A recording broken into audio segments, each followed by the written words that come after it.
This is Democracy Now!, democracynow.org, the War and Peace Report. Violeta Parra is the musician you've been listening to as we return to our exclusive interview with the ousted Honduran President, Manuel Zelaya.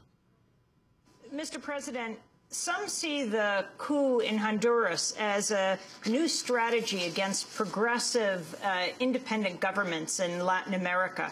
Can you put the conflict, the coup, in a larger context in Latin America right now? I'd be pleased to. The coup in Honduras was made by a group of ambitious businessmen that want to maintain their privileges associated to multinational companies with political puppets and corrupt military.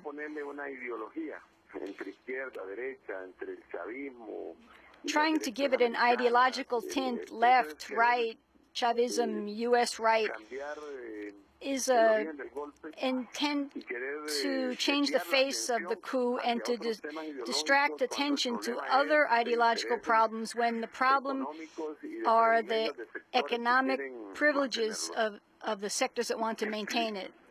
Do you plan to visit Washington again? As long as I'm invited, I'll go to Washington, to the OAS or the United Nations or the Department of State, Congress, the Senate. This month I went to Washington 5 times to respond to these invitations. Has the Obama administration invited you now to come back from Nicaragua to Washington? No,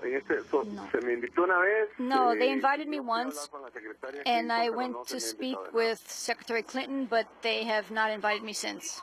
What did Hillary Clinton tell you? And what did you tell her?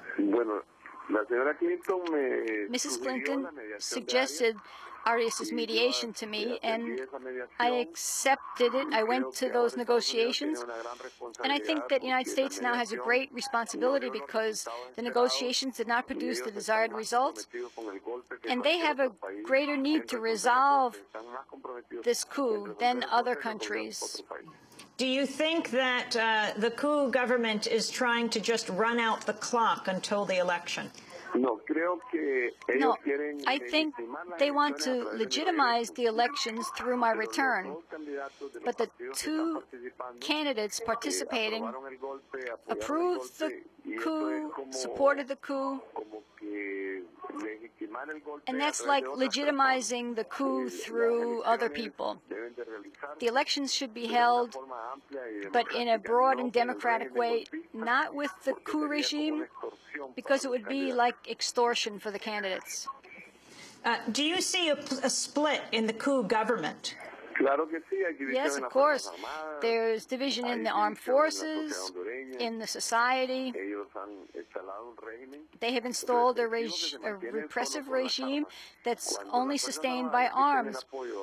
When the armed forces remove their support from the coup regime, 5 minutes later, they will have to leave power. Can you talk about the significance of the Nobel Peace Prize winners and their role in the process against the coup? Pérez Esquivel, Rigoberto Menchú, as well as Oscar Arias. President Arias did what he could. He dealt with the coup leaders with kid gloves, but he did what he could, responding to his limitations, and I am grateful to him for what he was able to do. Rigoberto Menchú, about 3 days into the coup, went to report on the human rights situation in Honduras. Yes, she has been condemning the coup and has done so very firmly. I think this is good action, and it speaks well of her. Can you talk about the role of the church in the coup, please? The church is divided. The cardinal, the only cardinal before the Vatican in Honduras, conspired with the coup leaders. He betrayed the people, the poor. He took off his robes to put on a military uniform, and with his words, he really contributed to the assassinations that have taken place in Honduras.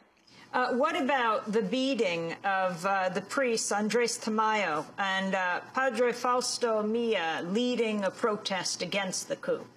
Todas las organizaciones de las organizaciones sociales, all the social organizations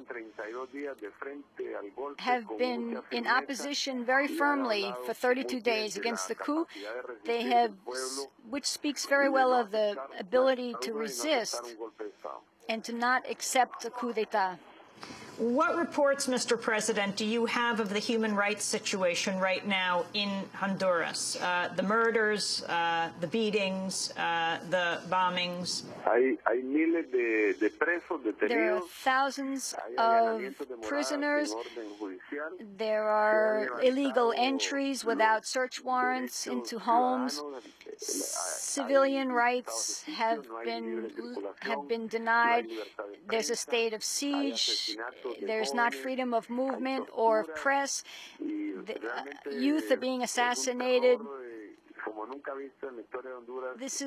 There is terror like we have never seen in Honduras in this new 21st century coup. And the role of Billy Hoya, who was one of the heads of Battalion 316, notorious for its human rights abuse in the early 1980s, his role today as the security aide to Micheletti. He has a number of charges against him open for human rights. They accuse him of committing several crimes, and now he is an advisor to the coup regime. Battalion 316, do you see it being revived? With a different name, it's already operating. The crimes being committed is torture to create fear among the population, and that's being directed by Mr. Hoya. You have not seen your family now for more than a month. Can you talk personally about the effect of this, of your separation? A great deal of pain for the people and for my family, which are resisting alongside the people, suffering all the attacks of the mass media, who have sold themselves to the coup. Their spirits are being formed. Their consciousness is being formed, and it's a consciousness that's very strong that'll come out after this coup, so that no one will be able to hurt the people and humiliate them again. Some people have commented on your conversion, on changing from allying with the oligarchy to where you are today with the popular movements. Can you talk about that change? I practice liberalism as an ideological method that respects private property, private investment, and respects public freedoms. I went to a social liberalism, a pro-socialist liberalism, so that the economy benefits the people and not just the economic elites. And this irritated the economic elites. They thought it was dangerous for me to organize the social sectors, and they planned the coup d'etat. John Negroponte, who was the ambassador to Honduras in the early 80s, also worked with Battalion 316. Do you see his hand today, or others like Otto Reich of the United States?